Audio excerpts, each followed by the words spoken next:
അതുപോലെ പച്ചക്കറി വേസ്റ്റ് ഉപയോഗിച്ച് വളമാക്കി ഉപയോഗപ്രദമാക്കാനായിട്ട് സാധിക്കുന്നുണ്ട്. പുതിയ പയർ തൈ, പിന്നെ അതിൽ കൂർക്കയിൽ വേറൊരു ബാഗിനകത്തിരിക്കുന്നത് ഇത് ചേന, തക്കാളി തൈ. ഇതൊക്കെ ഓണത്തിന് വേണ്ടി നമ്മൾ പയർ കിട്ടും എന്നുള്ള പ്രതീക്ഷയിൽ വെച്ചിരിക്കുന്ന തൈകളാണ് ഗ്രോ ബാഗിനകത്ത് നമ്മൾ പൈനാപ്പിൾ ചെടി വെച്ചിട്ടുണ്ട്. നമുക്ക് ആവശ്യത്തിന് കറിവേപ്പുണ്ട്. അപ്പോൾ ഇതൊക്കെയാണ് നമ്മുടെ സന്തോഷങ്ങൾ. കൂർക്ക, അപ്പോൾ അന്ന് കൂർക്ക മേടിച്ചത് നമുക്ക് വളരെ കുറച്ചാണ് മേടിച്ചത്. അതിൽ നിന്ന് ഇത്രയൊക്കെ ഉണ്ടാക്കാനായിട്ട് സാധിച്ചു. ഇത് പിന്നെ നമ്മുടെ അഗത്തിയാണ്. ഇത് പിന്നെ നമ്മുടെ സ്ട്രോബെറി തൈയാണ്. അപ്പം സ്ട്രോബെറി പഴം ഉണ്ടാവാറുണ്ട്. ഞാനിതിൽ മുൻപുള്ള വീഡിയോയിലൊക്കെ ഇട്ടിട്ടുണ്ട്. അപ്പോൾ അതൊക്കെയാണ് സന്തോഷം. ഇത് നമ്മുടെ ശംഖുപുഷ്പമാണ്. ഇഷ്ടം പോലെ ഫ്ലവർ ശംഖുപുഷ്പത്തിലുണ്ട്. അപ്പം നമ്മൾ സോപ്പ് ഉണ്ടാക്കും. നമ്മൾ ഫ്ലവർ ഉപയോഗിച്ച് റോസ്, അതുപോലെ തന്നെ റോസാപ്പൂവ്, ശംഖുപുഷ്പം, ചെമ്പരത്തി, ഇതെല്ലാം നമ്മൾ ഓരോരോ ടൈപ്പ് സോപ്പ്, ഓർഗാനിക് സോപ്പ് ഉണ്ടാക്കാനായിട്ട് ഉപയോഗിക്കുന്നതാണ്. ഓക്കെ കൂട്ടുകാരെ, ഇത് നമ്മുടെ എന്താണ് നമ്മുടെ ഒരു ഫ്രൂട്ടാണല്ലോ. എന്താ പറയുക, ഈ ഫ്രൂട്ടിന് എന്താ പറയുക, ഞാൻ മറന്നുപോയി പെട്ടെന്ന്. ഡ്രാഗൺ ഫ്രൂട്ടാണ്. പക്ഷെ അതിൻ്റെ ഗ്രോ ബാഗിൽ കണ്ടു പുല്ലാണ്. ഒരു രക്ഷയുമില്ല പുല്ല് കളയാനായിട്ട്.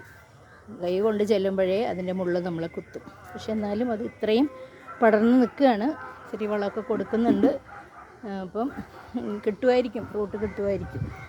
നമുക്ക് കഴിഞ്ഞ തവണയൊക്കെ ഫ്രൂട്ട് കിട്ടി. പക്ഷെ അന്ന് ഇത്രയും വലുപ്പമുണ്ടായിരുന്നില്ല. പക്ഷെ അതിൽ വന്ന ആ പുല്ല് അങ്ങ് തിരി പിടിച്ച് പോയി.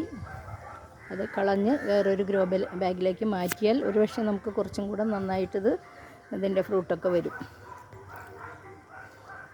പിന്നെ ഇത് നമ്മുടെ കോവൽ.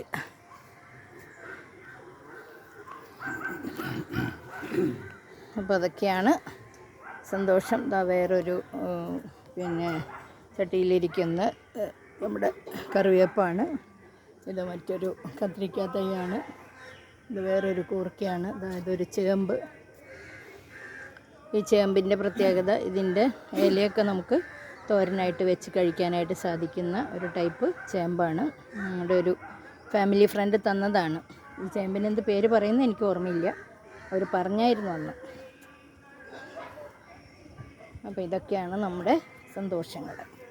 അപ്പോൾ നിങ്ങളെല്ലാവരും നിങ്ങളുടെ വീട്ടിലെ വെജിറ്റബിൾ വേസ്റ്റൊക്കെ ഇതുപോലെ പച്ചക്കറിക്ക് വേണ്ടി ഉപയോഗിച്ച് പച്ചക്കറികളെ നന്നാക്കി നല്ല രീതിയിൽ ഉണ്ടാക്കിയെടുക്കാൻ ശ്രമിക്കുക. നമുക്ക് മാനസിക ഉല്ലാസം, അതോടൊപ്പം നമ്മളുടെ നല്ല വെജിറ്റബിൾസ് കഴിക്കാൻ കഴിയുന്നു എന്നുള്ളൊരു സന്തോഷം ഒക്കെ ഉണ്ട്. എല്ലാത്തിലും ചീര ഉണ്ടാവുന്നുണ്ട്. നമുക്കങ്ങനെ ചീര പൈസ കൊടുത്ത് വാങ്ങിക്കുകയേ വേണ്ട. എല്ലാ ഗ്രോ ബാഗിലും ചീര ഉണ്ടാവും. കാരണം നമ്മൾ ഈ ചീര ഉണ്ടാകുന്ന സമയത്ത് ഈ വിത്തെല്ലാം ഇവിടെ വീണ് മുളയ്ക്കും.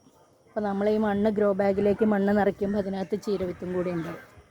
വെണ്ടത്തൈ, അതുപോലെ തന്നെ വഴുതന, തക്കാളി, വെണ്ട, കത്തിരിക്ക, അങ്ങനെ എല്ലാം ഉണ്ട്.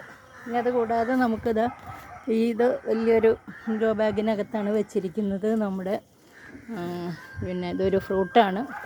ഇതിൻ്റെ പേര് ഞാൻ പെട്ടെന്ന് മറന്നുപോയി. അപ്പം ഈ ഫ്രൂട്ട് എന്താ, ഈ ഫ്രൂട്ട് ഇത് റംബുട്ടാനിൽ നമ്മുടെ പിന്നെ ശംഖുപുഷ്പത്തിൻ്റെ ചെടി, അതായത് നമ്മൾ ഒരു ചെടി കൊണ്ടുവച്ചതാണ്. ഇപ്പം എല്ലാത്തിലേക്കും അതിൻ്റെ വിത്തെല്ലാം വീണ് മുളച്ച് ഇങ്ങനെ നിൽക്കുന്നുണ്ട്. നമ്മൾ കളയുന്നില്ല, കാരണം ഫ്ലവർ നമ്മൾ ഉപയോഗിക്കുന്നു. അതുകൊണ്ട് വലിച്ച് കളയില്ല. കൂടുതൽ മറ്റു ചെടികളെ ദ്രോഹിക്കുകയാണെങ്കിൽ മാത്രമേ വലിച്ച് കളയുള്ളൂ. അപ്പോൾ അതൊക്കെയാണ് സന്തോഷം. ഓക്കേ, അപ്പോൾ എല്ലാവർക്കും നല്ല ദിവസം നേരുന്നു. അതുപോലെ തന്നെ നിങ്ങൾ എന്നെ സപ്പോർട്ട് ചെയ്യുന്നു എന്ന് വിചാരിക്കുന്ന എല്ലാവർക്കും ഒരിക്കൽ കൂടെ താങ്ക്സ്.